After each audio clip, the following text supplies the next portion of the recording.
দর্শক, কল্পনা করুন একটি দেশের সবচেয়ে গুরুত্বপূর্ণ বিমানবন্দরটিতে একজন উপদেষ্টা বা মন্ত্রীর হ্যান্ড ব্যাগেজ স্ক্যান করা হচ্ছে। হঠাৎ স্ক্যানারে ধরা পড়ে একটি বিশাল ধাতব বস্তু।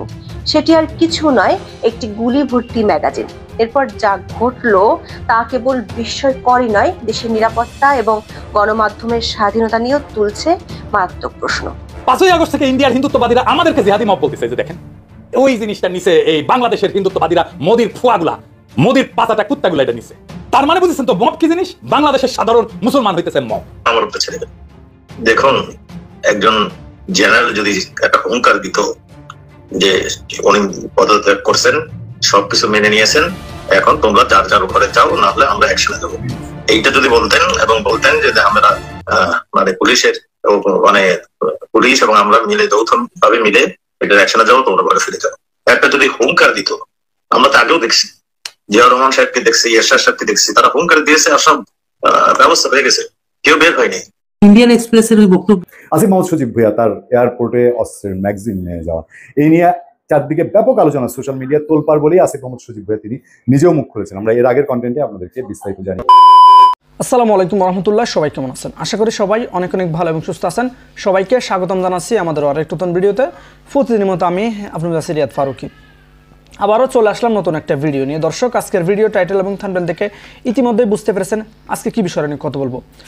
দেশে যে বর্তমানে রাজনৈতিক চলমান অস্থিরতা চলতেছে, আওয়ামী লীগ, বিএনপি, এনসিপি সহ দেশের বিভিন্ন রাজনৈতিক দলের মধ্যে যে একটা অস্থিরতা চলতেছে নির্বাচনকে কেন্দ্র করে, এবং আওয়ামী লীগ নিয়ে বিভিন্ন সময় আলোচনা সমালোচনা যেন লেগে থাকে। কিছু ঘটলে আওয়ামী লীগের নাম দিয়ে দেওয়া হচ্ছে, সেটা আওয়ামী লীগের দূষর। বিভিন্নভাবে যখন রাজনৈতিক অস্থিরতা চলতেছে, তারই ধারাবাহিকতায় আজকের ভিডিওটা আমরা আপনাদের মাঝে তুলে ধরার চেষ্টা করেছি। ইতিমধ্যে আপনারা সবাই ভিডিওর শুরুতে বেশ কিছু অংশ বিশেষ দেখেছেন, যে অংশ বিশেষগুলো দেখে বুঝতে পেরেছেন আজকের ভিডিওটা কতটা গুরুত্বপূর্ণ হতে চলেছে। আজকের ভিডিওটা আমরা খুবই সুন্দরভাবে সাজিয়েছি দেশে যে বর্তমান চলমান পরিস্থিতি চলতেছে তারই ধারাবাহিকতায়। আজকের ভিডিওটা অনেক অনেক গুরুত্বপূর্ণ, তাই সবাইকে আমি অনুরোধ করবো এক মুহূর্তে না টেনে সবাই ভিডিওটি ধৈর্য সহকারে দেখে আপনার মূল্যবান মতামত কমেন্টে জানাবেন। দর্শক, আর বেশি কথা না বাড়িয়ে আমরা ভিডিওর বাকি অংশগুলো একটু ধারাবাহিকভাবে একটু দেখে আসবো। তার আগে আমি ছোট্ট একটি অনুরোধ জানিয়ে রাখতে চাই, যারা ফারুকি অনলাইন ইউটিউব চ্যানেলটিতে এখনো নতুন আছেন, প্লিজ দয়া করে আমাদের চ্যানেল সাবস্ক্রাইব করে সাথে থাকবেন। যারা ইতিমধ্যে সাবস্ক্রাইব করেছেন তাদেরকে অসংখ্য ধন্যবাদ। দর্শক, আর বেশি কথা না বাড়িয়ে ধারাবাহিকভাবে ভিডিওর বাকি অংশগুলো আমরা একটু দেখে আসবো। 5ই আগস্ট থেকে ইন্ডিয়ার হিন্দুত্ববাদীরা আমাদেরকে জিহাদি মব বলতেছে। যে দেখেন, ওই জিনিসটা নিচে এই বাংলাদেশের হিন্দুত্ববাদীরা মোদির ফুয়াগুলা, মোদির পাতাটা কুত্তাগুলা এটা নিচে। তার মানে বুঝেছেন তো মব কি জিনিস? বাংলাদেশের সাধারণ মুসলমান হইতেছে মব। এবার বুঝেছেন তো? আপনি মব ভায়োলেন্স বলে গুগলে সার্চ দেন, এডিটর সাহেব দেন না সার্চ, টপ স্টোরি দেখেন বাংলাদেশের সব, দেখেছেন? এটা সাহেব যে মোর স্টোরিজে ক্লিক করেন না, দেখেন 10টার মধ্যে 7টা বাংলাদেশের। তার মানে সাকসেসফুলি সে তার ন্যারেটিভ তৈরি করে ফেলেছে। যে ন্যারেটিভ সে তৈরি করেছিল জঙ্গি বলে, ইসলামিক টেররিস্ট বলে, সেই ন্যারেটিভ সে তৈরি করে ফেলেছে মব। মব শব্দটা হিন্দুত্ববাদীদের তৈরি শব্দ, ইন্ডিয়া তৈরি করছে। ভারতে মব শব্দটা বিজেপি ঘনিষ্ঠ, হিন্দুত্ববাদী মিডিয়াগুলো প্রায়শই মুসলমানদের বিরুদ্ধে ব্যবহার করে অতি মাত্রায়। আবার মাটির পেরে ফেলে না, ওর AK-47 এর নর ঢুকে দেন। বাংলাদেশের রাজনীতিতে এখন গুরুত্বপূর্ণ হয়ে উঠছে একটা শব্দ। কি সেই শব্দ? Mob, mob justice. এমনকি তারেক রহমানও বলছেন মব জাস্টিস হিংস্র উন্মাদনা হয়ে উঠছে। আমি তারেক রহমানকে অনুরোধ করব, আপনার সময় মূল্যবান আমি জানি, তাও আমার ভিডিওটা দেখবেন এবং নিজেকেই প্রশ্ন করবেন কথাটা আপনার বলাটা ঠিক হয়েছে কিনা। মব শব্দটা বাংলাদেশের মিডিয়াতে কখন আসে জানেন? কে আনে? 23 আগস্ট 2007 দিল্লি স্টারে। কি হয়েছিল সেই 23 আগস্ট? এটা বোঝা দরকার। তাছাড়া আমরা এই শব্দটা কিভাবে রাজনৈতিকভাবে ব্যবহার হচ্ছে এবং ভবিষ্যতে এই শব্দটা কি সমস্যা তৈরি করতে পারে সেটা আমরা বুঝতে পারবো না। আসেন এটা আমরা একটু বুঝে দেখি। আজকের তরুণরা হয়তো জানেন না, 2007 সালের 11 জানুয়ারি 111 সরকার প্রতিষ্ঠা হয়, যেন বাংলাদেশকে হাসিনার মাধ্যমে ইন্ডিয়ার হাতে তুলে দেওয়া যায় উপঢৌকন হিসাবে। 111 ছিল ইন্ডিয়া আর আমেরিকা প্রযোজিত বাংলাদেশের এক অন্ধকার রাজনৈতিক অধ্যায়। এর মাধ্যমেই শুরু হয় হাসিনার ফ্যাসিবাদ। 2007 সালের 20 আগস্ট ঢাকা বিশ্ববিদ্যালয়ের ছাত্রদের সাথে সেনা সদস্যদের কথা কাটাকাটি হয় খেলার মাঠে। এর ফলশ্রুতিতে একজন ছাত্রকে সেনা সদস্যরা মারধর করে। এই ঘটনা দ্রুত ক্যাম্পাসে ছড়ায় পড়ে। ছাত্ররা বিক্ষোভে ফেটে পড়ে। তারা দায়ী সেনা সদস্যের ক্ষমা চাওয়ার দাবি জানান, কিন্তু তাদের দাবি সুরাহা না হয়, কর্তৃপক্ষ যথাযথ পদক্ষেপ না নেওয়ায় পরিস্থিতি জটিল আকার ধারণ করে। ছাত্রদের এই স্বতঃস্ফূর্ত আন্দোলন ক্রমেই বেগবান হতে থাকে এবং শিক্ষকেরা তাদের সাথে একাত্মতা প্রকাশ করে। দাবানলের মতো সারা বাংলাদেশের শিক্ষা প্রতিষ্ঠানগুলোতে ছড়ায় যায় এই আন্দোলন এবং তার সাথে সাথে জনতারাও যুক্ত হয়। ঠিক একইভাবে 2024 জুলাই আগস্ট বিপ্লবের মতো ছাত্রদের শান্তিপূর্ণ আন্দোলনে আইন শৃঙ্খলা রক্ষাকারী বাহিনী, বিশেষ করে পুলিশের বল প্রয়োগের ফলে পরিস্থিতি ভয়াবহ রূপ নেয়। সারা দেশ ফুঁসে ওঠে। ঠিক বর্ষা বিপ্লবের মতোই একই ঘটনা একই রকম ভাবে ঘটছিল। সব সরকারি স্থাপনা একের পর এক আগুন লাগায় দেয় বিক্ষুব্ধ ছাত্র জনতা। এই ছবিটা সেই সময়ের এক আইকনিক ছবি। এভাবে আর্মি পলাইছিল, পুলিশ আর্মি পলায়, ছাত্র জনতার মাইর খাইয়া এই সংঘাত চলে 23 আগস্ট পর্যন্ত। 23 আগস্ট কারফিউ আর জরুরি অবস্থা জারি করা হয়। এই আন্দোলনের মূল চালিকা শক্তি ছিল ছাত্র শিবির। এই যে খমিনি হাসান আছে না, আমার মুন্ডু বাদ করে কিছুদিন পর পর ফেসবুকে, ওই ছিল একজন নেতা ওই আন্দোলনে, তখন শিবির করতো। এই 23 আগস্ট জরুরি অবস্থা জারি করে ঝাঁপায় পড়ে আর্মি আর পুলিশ ছাত্রদের উপরে রাত্রিবেলা। ওই দিন ডেইলি স্টার এই মব সংক্রান্ত নিউজ করে।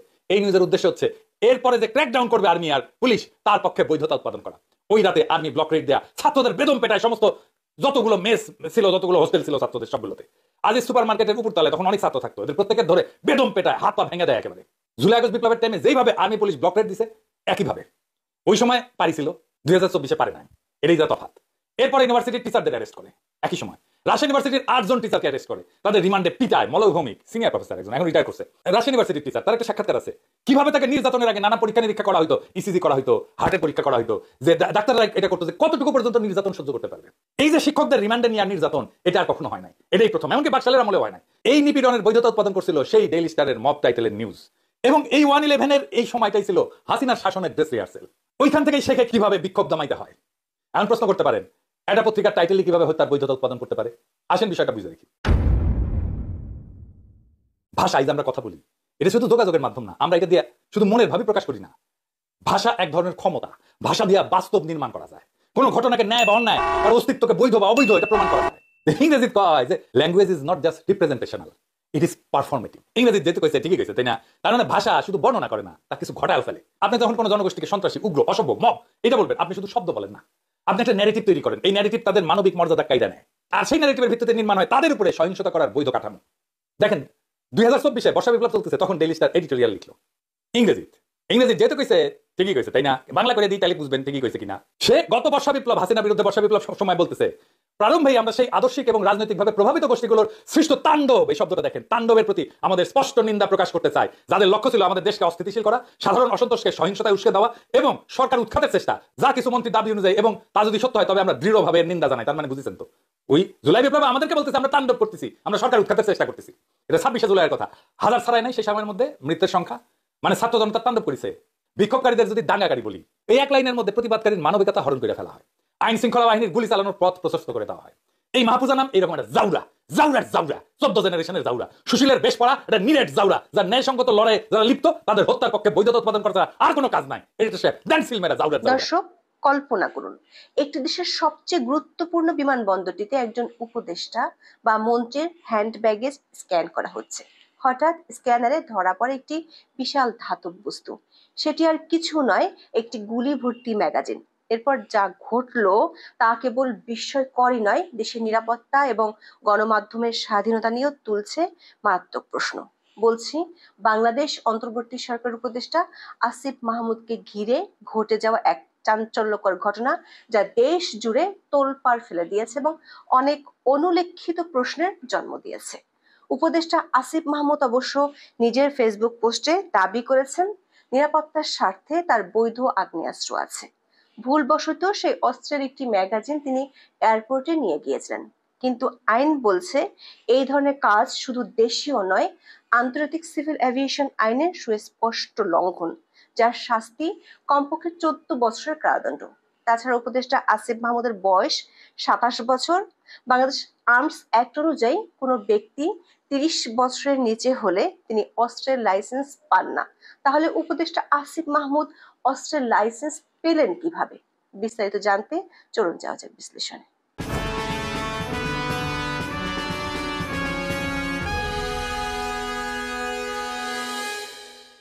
আসিফ মাহমুদ সজীব ভুঁইয়া বাংলাদেশের অন্তর্বর্তী সরকারের যুব ও ক্রীড়া মন্ত্রণালয় এবং স্থানীয় সরকার, পল্লী উন্নয়ন ও সমবায় মন্ত্রণালয়ের দায়িত্বপ্রাপ্ত উপদেষ্টা।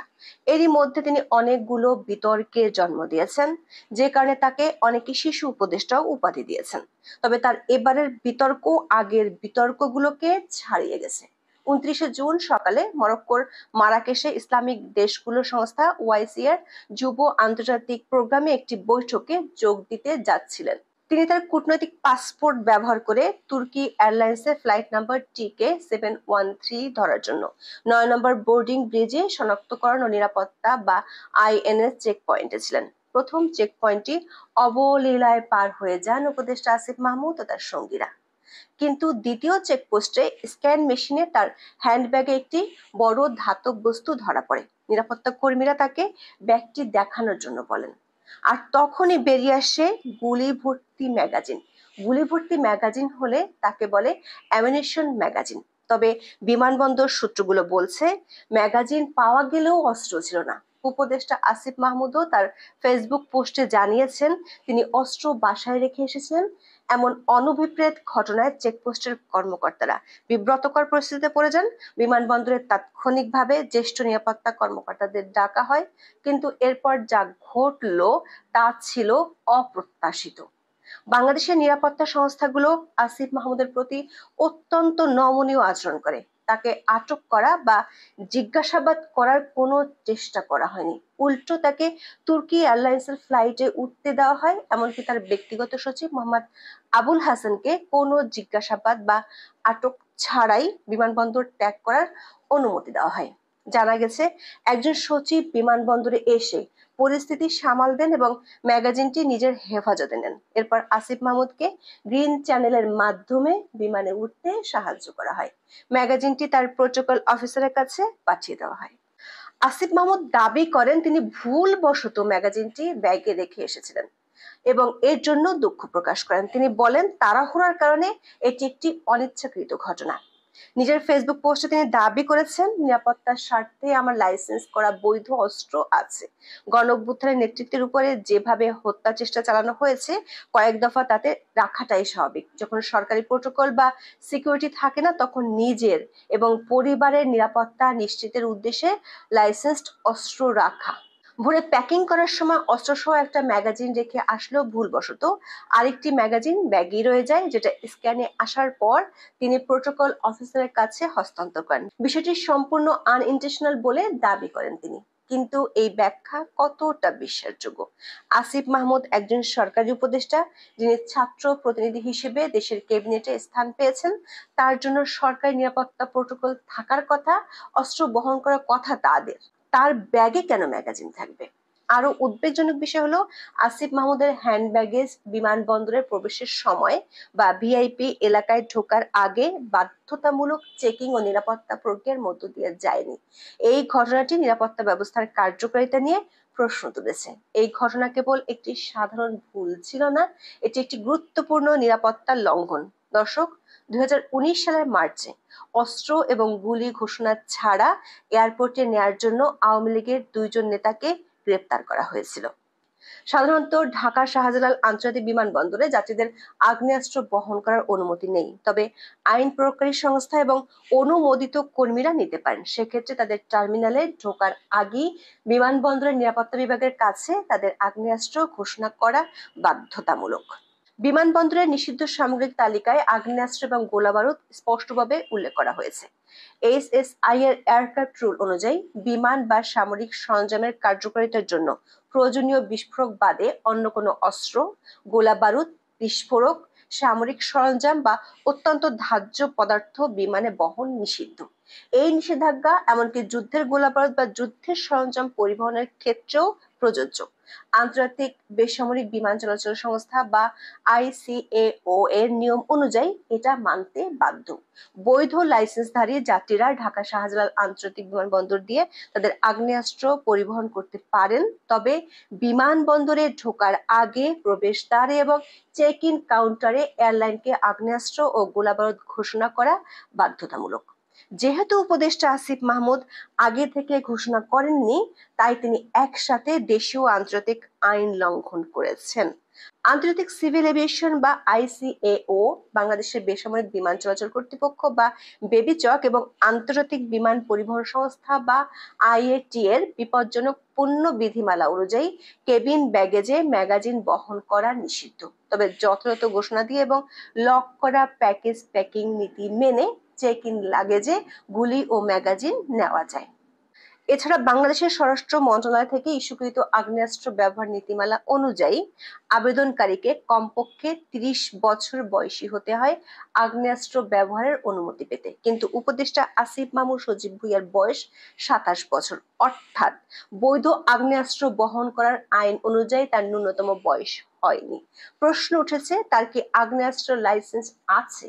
ম্যাগাজিনটি তার দেহরক্ষীর ব্যাগ থেকে নয়, তার নিজের ব্যাগ থেকেই উদ্ধার করা হয়েছিল। তাহলে কি বলা যায় না যে তিনি গুলি বহন করছিলেন? বৈধ অস্ত্রের লাইসেন্স পেতে আবেদনকারীকে আর্থিকভাবে যথেষ্ট সক্ষম হতে হয়, টিন সার্টিফিকেট থাকতে হয় এবং সরকারকে মোটা অঙ্কের রাজস্ব দিতে হয়। আসিফ মাহমুদের বয়স ও আর্থিক সক্ষমতা অনুযায়ী তার ব্যাগে বৈধ অস্ত্র ও গুলি থাকার কথা নয়। এই ঘটনার সবচেয়ে উদ্বেগজনক দিকটি হলো সংবাদ প্রকাশের পর যা ঘটলো। প্রথমে ঢাকা পোস্ট নামের একটি গণমাধ্যম এই সংবাদ প্রচার করে, কিন্তু মাত্র 5 মিনিটের মধ্যে এই নিউজটি ঢাকা পোস্টের ওয়েবসাইট সহ অন্যান্য জায়গা থেকে সরিয়ে দেওয়া হয়। সংবাদ ফাঁসকারী একজন রিপোর্টার তাদের একটি মেসেঞ্জার গ্রুপে দাবি করেছেন নিউজটি 5 মিনিটও রাখা সম্ভব হয়নি। এটি প্রশ্ন তুলেছে আসিফ মাহমুদ কি এতটাই ক্ষমতাবান যে মাত্র 5 মিনিটই তিনি তার বিরুদ্ধে হওয়া সংবাদ সরিয়ে দিতে পারেন। ডক্টর ইউনূসের সরকার বরাবরই দাবি করে আসছে দেশে এখন স্বাধীন সাংবাদিকতার বাম্পার ফলন হচ্ছে, অথচ একজন উপদেষ্টার ঘটনা যেটি তিনি নিজেও স্বীকার করেছেন সেটি মাত্র 5 মিনিটে সরিয়ে নিচ্ছে গণমাধ্যমগুলো। তাহলে বাংলাদেশ 2.0-তে গণমাধ্যমের স্বাধীনতা কোথায় গেল? উপদেষ্টা আসিফ মাহমুদ অবশ্য ফেসবুকে লিখেছেন, চাপ দিয়ে নিউজ সরানোর অভিযোগ সম্পূর্ণ মিথ্যে। উপদেষ্টা আসিফ মাহমুদের ব্যাগে ম্যাগাজিন উদ্ধারের এই ঘটনা কেবল একটি বিচ্ছিন্ন ঘটনা নয়, এটি দেশের নিরাপত্তা ব্যবস্থার দুর্বলতা, উচ্চপদস্থ কর্মকর্তাদের জবাবদিহিতার অভাব এবং গণমাধ্যমের স্বাধীনতার উপর হস্তক্ষেপের মতো গভীর সমস্যাগুলোকে চোখে আঙুল দিয়ে দেখিয়ে দিচ্ছে। কেন একজন উপদেষ্টা যিনি আইন অনুযায়ী আগ্নেয়াস্ত্র বহনের উপযুক্ত নন তার ব্যাগে এমন বস্তু পাওয়া গেল? কেন তাকে জিজ্ঞাসাবাদ করা হলো না? কেন সংবাদগুলো এভাবে গায়েব করে দেওয়া হলো? তার চেয়ে বড় প্রশ্ন, প্রথম চেকিং এর সময় যেভাবে ধরা পড়েনি সেভাবে যদি দ্বিতীয় চেকিংয়েও ধরা না পড়তো তাহলে মরক্কো এয়ারপোর্টে নেমে কি হতো সেটা ভাবা যায়। পৃথিবীর সব গণমাধ্যমে তখন যে সংবাদটি আসতো সেটি কিভাবে সরিয়ে ফেলা হতো।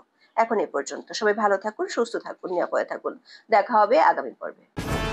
তিনি নিজেও মুখ করেছেন, আমরা এর আগের কন্টেন্টে আপনাদেরকে বিস্তারিত জানিয়েছি। আরো একটু আপডেট, যে আপডেটের নানান প্রশ্ন তুলেছেন। প্রথম প্রশ্ন, সাংবাদিক জুলকারনান শায়ের তিনি একটি প্রশ্ন তুলেছেন। তিনি বলেছেন যে আসিফ মাহমুদ, সজীব ভুঁইয়া লাইসেন্সে যে দুটি ক্যাটাগরি আছে আমরা এর আগে আপনাদেরকে ধারণা দিয়েছি। একটা হচ্ছে যে একটা নির্দিষ্ট টানা সময় সরকারকে ট্যাক্স দিতে হয়, সেই ট্যাক্স ফাইল আসিফ মাহমুদ, সজীব ভুঁইয়ার কত, এবং 2 থেকে 4 লাখ টাকা বন্দুক, পিস্তল, রিভলভার বেসিস ভেদে আপনাকে লাইসেন্স দিতে হবে টানা 2-4 বছর গভর্নমেন্টকে। তাহলে আপনি আবেদন করতে পারবেন অস্ত্রের জন্য। এরপরও বিভিন্ন ইনকোয়ারি আছে, এসবি করবে, পুলিশ করবে, নানান ইনকোয়ারির পরে, তদন্তের পরে আপনাকে সরকার লাইসেন্স দিবে। এর বাইরে আর একটাই ওয়ে আছে, বিশেষ বিবেচনায়। আওয়ামী লীগ গভর্নমেন্টের সময় বহু এটার মিসইউজ হয়েছে, বিশেষ করে আওয়ামী লীগ গভর্নমেন্টের শুরুর দিকে। বিএনপি গভর্নমেন্টের সময় এই মিসইউজ ব্যাপকভাবে হয়েছে। যখনই রাজনৈতিক সরকার আসে তখনই এই বিশেষ বিবেচনায় লাইসেন্স দেওয়াটা মিসবিহেভ হয়। এটা আওয়ামী লীগ, বিএনপি, জাতীয় পার্টির নির্বিশেষে এটা কখনোই বাংলাদেশে কারোর চেয়ে কেউ কম করেনি। ইভেন আওয়ামী লীগের আসার পরে এমন একটা সিচুয়েশন দাঁড়িয়েছে, এটা এমন লাগামহীনভাবে দেওয়া হচ্ছিল, আওয়ামী লীগই বাধ্য হয়েছে সেটাকে একসময় বিশেষ বিবেচনায় লাইসেন্স দেওয়া বন্ধ করতে। একেবারে কদাচিৎ ঘটনা ছাড়া তারা এটা লাইসেন্স দিত না। প্রশ্ন উঠেছে আসিফ মাহমুদ, সজীব ভুঁইয়ার বয়স কত? 20, 22, 27, 25, 30 ধরে নিলাম। 25 বছর বয়সে একজন লাইসেন্স পাওয়ার আবেদন করতে পারেন। আচ্ছা, সেই অনুযায়ী আইনের কোনো বাধাবিঘ্ন নাই, তিনি লাইসেন্স করতে পারেন। লাইসেন্স করে থাকলে তিনি কি লাইসেন্স করেছেন, তার ব্যক্তিগত এসব তথ্য পাবলিককে জানাতে তিনি বাধ্য না। এটা একান্তই পুলিশের বিষয় বা আইন শৃঙ্খলা বাহিনীর বিষয়। কিন্তু ব্যক্তিটি যখন আসিফ মাহমুদ, সজীব ভুঁইয়া এবং তিনি এয়ারপোর্টে গিয়েছেন, অস্ত্র আইন কিন্তু বাংলাদেশে খুবই কঠিন এখন। আপনি চাইলে ব্যক্তিগত বৈধ অস্ত্র যেভাবে ইচ্ছা সেভাবে আপনি ব্যবহার করতে পারেন না। আগের দিনে 80-র দশক পর্যন্ত গুলির কোনো হিসাব থাকতো না, অস্ত্রের কোনো হিসাব থাকতো না, সেগুলো কোনো রকম একটি লাইসেন্স এবং রিনিউর মাধ্যমে সীমাবদ্ধ থাকতো। কিন্তু আওয়ামী লীগ গভর্নমেন্টের সময় দেশে জঙ্গি হামলা বেড়ে যাওয়ার পর থেকে এসব লাইসেন্সের ক্ষেত্রে আইন শৃঙ্খলা বাহিনী এবং থানাগুলো খুব সচেতন। ফলে এয়ারপোর্টের মতো জায়গায় যদি এরকম ঘটনা ঘটে তাহলে বেশ কিছু নিয়ম কানুন আছে, সেই নিয়ম কানুনগুলো কি আসিফ মাহমুদ, সজীব ভুঁইয়ার ক্ষেত্রে মানা হয়েছে। আচ্ছা, তিনি যে লাইসেন্স নিয়েছেন, যে যদি পিস্তল, রিভলভার, বন্দুক, শটগান কোনো কিছু নিয়ে থাকেন, কত টাকা দামি সেটা কিনেছেন, তিনি যে ইনকাম করেন তার সঙ্গে সামঞ্জস্যপূর্ণ কিনা। দেখেন, অস্ত্র বাংলাদেশে এবং দেশের বাইরে থেকেও আনছে করে আমদানি করে আনা যায়। তিনি কোথা থেকে এনেছেন? দেশের বাইরে থেকে আনলে অনেক টাকা। আপনি নর্মালি একেবারে লক্কর ঝক্কর কিছু যদি দেশের ভেতরে কিনতে যান, সেটাও মানে লাখ টাকার নিচে এখন ভালো কিছু পাওয়া সম্ভব না। তো আত্মরক্ষার প্রয়োজনে যেগুলো ব্যবহৃত হয়, এবং 2, 4, 5, 10 লাখ, 15 লাখ টাকা পর্যন্ত বিভিন্ন ধরনের অস্ত্র রয়েছে। এবং আওয়ামী লীগ গভর্নমেন্টের সময় আরও একটা অভিযোগ উঠেছিল, রাইফেলের লাইসেন্স নিয়ে যেই ক্যাটাগরি পর্যন্ত, যেই ক্যালিবার পর্যন্ত বাংলাদেশে অনুমোদন দেওয়া হয় তার চেয়ে বেশি ক্যালিবারের রাইফেল আনা হয়েছে বিভিন্ন ক্ষেত্রে। সেগুলো নিয়ে ব্যাপক তর্ক বিতর্ক, এগুলো মিডিয়াতেও এসছে। আসিফ মাহমুদ, সজীব ভুঁইয়া কত টাকায় কিনেছেন এবং সেই টাকা তিনি কোথায় পেয়েছেন, তার ইনকাম কি? তিনি তো ব্যবসায়ী না, শুধুমাত্র উপদেষ্টা হিসেবে তিনি যে টাকা পান, তার এখন যে লাইফস্টাইল দেখা যায়, সেই লাইফস্টাইল থেকে তিনি কি সেই অস্ত্র বৈধ টাকায় কিনতে পারেন কিনা। যাই হোক, এই হুলস্থুল একটা অবস্থার মধ্যে দিয়ে তার এই অস্ত্র আবার নতুন আলোচনায় তাকে নিয়ে এসছে। নিশ্চয়ই লোকটি যেহেতু আসিফ মাহমুদ, সজীব ভুঁইয়া, সুতরাং তার এইসব প্রশ্নেরও উত্তর দেওয়াটা সবার কাছে প্রত্যাশিত। ভালো থাকবেন, সুস্থ থাকবেন। আপনার সাথে আমি আতিক রহমান পূর্ণিয়া। উনি খুব দায়িত্ব নিয়ে কি বলছিলেন ওনারা সবকিছু দেখবেন? Of course, of course. আমি আমি এটাও বলেছি তাহলে আমি এখন আসতে পারি, আর না হলে আমার ব্যবস্থা আমার করতে হবে, আমার পলিটিক্যাল ব্যবস্থা করতে হবে। বলো না এটা আমার উপরে ছেড়ে দেবে। দেখুন, একজন জেনারেল যদি একটা হুঙ্কার দিত যে উনি পদত্যাগ করছেন, সবকিছু মেনে নিয়েছেন, এখন তোমরা যার যার ঘরে যাও, না হলে আমরা অ্যাকশনে দেবো, এইটা যদি বলতেন এবং বলতেন যে আমরা মানে পুলিশের মানে পুলিশ এবং আমরা মিলে যৌথ ভাবে মিলে এটা অ্যাকশনে যাবো, তোমরা ঘরে ফিরে যাও, একটা যদি হুঙ্কার দিত, আমরা তো আগেও দেখছি, জিয়াউর রহমান সাহেবকে দেখছি, এরশাদ সাহেবকে দেখছি, তারা হুঙ্কার দিয়েছে আর সব ব্যবস্থা হয়ে গেছে, কেউ বের হয়নি। ইন্ডিয়ান এক্সপ্রেসের ওই বক্তব্যটা স্যার আমরা যখন পড়লাম তখন মনে হচ্ছে আমরা আসলে আপনার এই কথা কোনো জিজ্ঞেসও করি নাই, জানতেও চাইনি আসলে কি হয়েছিল শেষের দিকে এসে। ওইখানে আপনি বলছিলেন ওই যে 4 তারিখ রাতে ওই যে বৈঠক ছিল, হ্যাঁ হ্যাঁ, ওইটা হয়েছিল, তার বিস্তারিত ভাবে বলেছি। এবং উনি খুব কনফিডেন্ট নিয়ে কি বলছিলেন যে ওনারা সবকিছু দেখবেন? উনি খুব দায়িত্ব নিয়ে কি বলছিলেন ওনারা সবকিছু দেখবেন? Of course, of course. আমি এটাও বলেছি তাহলে আমি এখন আসতে পারি, আর না হলে আমার ব্যবস্থা আমার করতে হবে, আমার পলিটিক্যাল ব্যবস্থা করতে হবে। বলো না এটা আমার উপরে ছেড়ে দেবে। মানে এটার পরে আপনার আইজিপি কে বললেন ওনার অধীনে সবকিছু করার জন্য? হ্যাঁ, ওনারা বললেন যে আপনারা বসেন, তাহলে কালকে কি করবেন সেই অনুযায়ী ডিসাইড করেন। এরপর ওনারা বসলেন না চলে গেছিলেন? আমি চলে আসছিলাম, যেহেতু উনি দায়িত্ব নিয়েছেন, আমার বাসাও আবার মানে কোন একজন সেক্রেটারি সাহেব অপেক্ষা করতেছিলেন, আমি সেই জন্যই চলে গেছিলাম। এমনি কি মনে হয় পরিস্থিতির কারণে আসলে ওনারা চাইলেও কিছু করতে পারেন নাই? দেখুন, একজন জেনারেল যদি একটা হুঙ্কার দিত যে উনি পদত্যাগ করছেন, সবকিছু মেনে নিয়েছেন, এখন তোমরা যার যার ঘরে যাও, না হলে আমরা অ্যাকশনে দেবো, এইটা যদি বলতেন এবং বলতেন যে আমরা মানে পুলিশের মানে পুলিশ এবং আমরা মিলে যৌথ ভাবে মিলে এটা অ্যাকশনে যাবো, তোমরা ঘরে ফিরে যাও, একটা যদি হুঙ্কার দিত, আমরা তো আগেও দেখছি, জিয়াউর রহমান সাহেবকে দেখছি, এরশাদ সাহেবকে দেখছি, তারা হুঙ্কার দিয়েছে আর সব ব্যবস্থা হয়ে গেছে, কেউ বের হয়নি। জিয়াউর রহমান তো আপনার মনে আছে কয়েক বছর কারফিউ দিয়ে রেখেছিল রাত্রে, অনেক বছর। হ্যাঁ, কাজেই উপায় ছিল। আমি জেনারেল যদি ডাটের থাকতো তাহলে এটা অবশ্যই ট্যাকল দিতে পারতো, এটা হলো আমার বক্তব্য। আমরা পুলিশের উপরে যদি উনি ছেড়ে দিতেন আর আমাদের জনগণের উপরে ছেড়ে দিতেন, তাহলে ট্যাকল হয়ে যেত। আমাকে একজন পুলিশ অফিসার বলছেন যেরকম পুলিশ হেডকোয়ার্টারের যে স্ক্রিনে আর কি সারা ঢাকা শহরের বিভিন্ন অ্যাঙ্গেলের ক্যামেরা গুলো আছে, ওই ক্যামেরায় তারা দেখতেছিলেন বিভিন্ন জায়গা থেকে পথ ছেড়ে দেওয়া হচ্ছে এবং ওদেরকে ভিতর ঢুকতে দেওয়া হচ্ছে। শুধু ঢুকতে দেওয়া হয়েছে না, উত্তরায় তারা ফুলও ছিটিয়েছে। এবং আসলে গণভবনে যখন ঢুকতে দিল, তাদেরকে পথ ছেড়ে দিল, ওই ছবিটা লাইভ দেখে মনে হয় সারা ঢাকায় সারা দেশে আক্রমণটা শুরু হয়ে গেল। সেটা হ্যাঁ, ওইটা যখন উত্তরা ছেড়ে দিল এবং তাদের ফুল ছিটালো, এই ভিডিওটা চলে গেছে সমস্ত ঢাকায়, তখন ওই যাত্রাবাড়ি ওইখান থেকে মানে ছেড়ে দেওয়া হলো, শাহবাগে ইউনিভার্সিটি থেকে চলে আসলো, মোহাম্মদপুরে আগে থেকে একটু ওই যে ইসেরা মাদ্রাসার শিক্ষক ছাত্ররা এখানে জড়ো হয়েছিল, তারাও চলে আসে সব। একটা সেনাবাহিনী প্রধান যদি গণভবন রক্ষা করতে পারে না, এটা কি আপনার বিশ্বাস করেন? অবশ্যই এইটাই হলো কথা।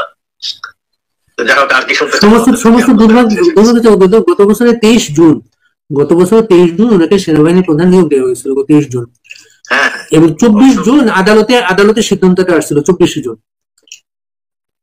আজকে আবার 23 জুন, একটা আগে 23 জুন গেল। আমরা অবাক হয়ে দেখলাম আওয়ামী লীগের প্রোগ্রাম, এটা আওয়ামী লীগ 23 জুন পালন করবে, কিন্তু টুঙ্গিপাড়াতে পর্যন্ত 23 জুন বঙ্গবন্ধুর মাজারে কাউকে যেতে দেওয়া হয়নি। ঠিক যেমন 75-এর পরে দীর্ঘদিন পাহারা দিয়ে রাখছেন তারা মাজারটাকে, কাউকে ঢুকতে দেয়নি তারা।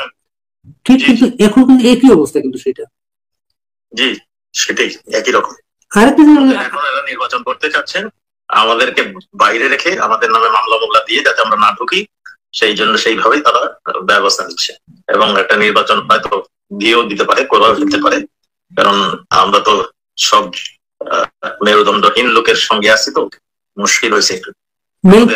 মেরুদণ্ডহীন মানে কি? মেরুদণ্ডহীনটা কি? আমাদের সেনাপতির কথা বলছি। আচ্ছা। এবং উল্টো কালকে একটা ভাইরাল হয়েছে, একটা সেনাবাহিনীর অফিসার বলতেছেন কোন জায়গায় কোন শিক্ষক আওয়ামী লীগ করতো, গোয়েন্দা তথ্য পাইয়া তারা তাকে ধরছেন গিয়া, আর তেমন যাতে কেউ করতে না পারে। এবং শিক্ষকের রাজনীতি করেন ঢাকা ইউনিভার্সিটিতে, লাল দল সাদা দল আছে, শিক্ষকদের রাজনীতি নিষিদ্ধ না সেটা। সেটা আর্মিদের বোঝাবে কে? এবং দুর্ভাগ্য হচ্ছে এখন তো দেশে তো সামরিক শাসন তো নাই। এটা আপনার আর্মি চিফের একটা ইন্টারভিউ চান, দেখেন কি বলে। আর একটা ব্যাপার হচ্ছে, এখন কি আপনাদের মনে হয় যে আপনাদের কোনো রাজনৈতিক কর্ম, আপনারা রাজনৈতিক দল, আপনার আমাদের আমি আমি আমি আমেরিকা দি ওয়ালে আমি একটা ইন্টারভিউ দিয়েছি যে আমাদের দাওয়ালের দিক থেকে গিয়েছে, কাজেই আমরা এখন নিজেকে বাঁচতে হলেন আমাদের যেটা করতে হবে, যেটা বঙ্গবন্ধু ডাক দিয়েছিলেন, যা যা কিছু আছে নিয়ে ঝাঁপাই পড়বো আমরা, তাই ছাড়া আর আমাদের কোনো উপায় নেই। আমরা হয়তো সেই দিকেই আস্তে আস্তে যাব। এটার জন্য মনে করেন আপনাদের কোনো মেসেজ নেই, কারো কাছে কোনো মেসেজ নেই।